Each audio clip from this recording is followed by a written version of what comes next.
सम्पूर्णमा नमस्कार। यति बेला हामी पाल्पामा छौँ। तिनाउ गाउँपालिका 5 गौडे पुल पाल्पाको दृश्य हो यो।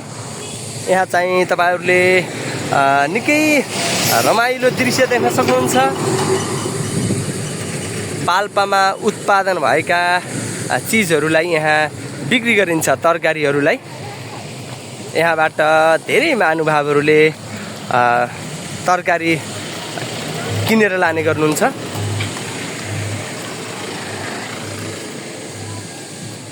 सम्पूर्ण महानुभावहरू तपाईहरु पनि एकपटक यो ठाउँमा आउन सक्नुहुन्छ।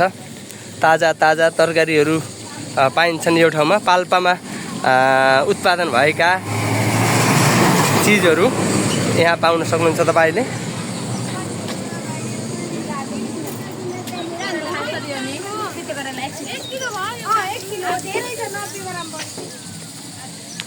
यहाँ चाहिँ बटुकहरू खान पाउनुहुन्छ तपाईले, चुकाउनी खान पाउनुहुन्छ, पकौडाहरू खान पाउनुहुन्छ, मिठा मिठा खाजाका परिकारहरू खान पाउनुहुन्छ यो ठाउँमा। र तपाईले ताजा ताजा तरकारीको लागि चाहिँ यो ठाउँबाट प्राप्त गर्नुहुन्छ। ताजा ताजा तरकारी पाउनुहुन्छ। पाल्पामा उत्पादन भएका यी तरकारीहरू हुन्। सबै तरकारीहरू पाल्पामा उत्पादन भएका यहाँका लोकल तरकारीहरू हुन्। तपाईहरुले यो दृश्य देखिरहनु भएको छ।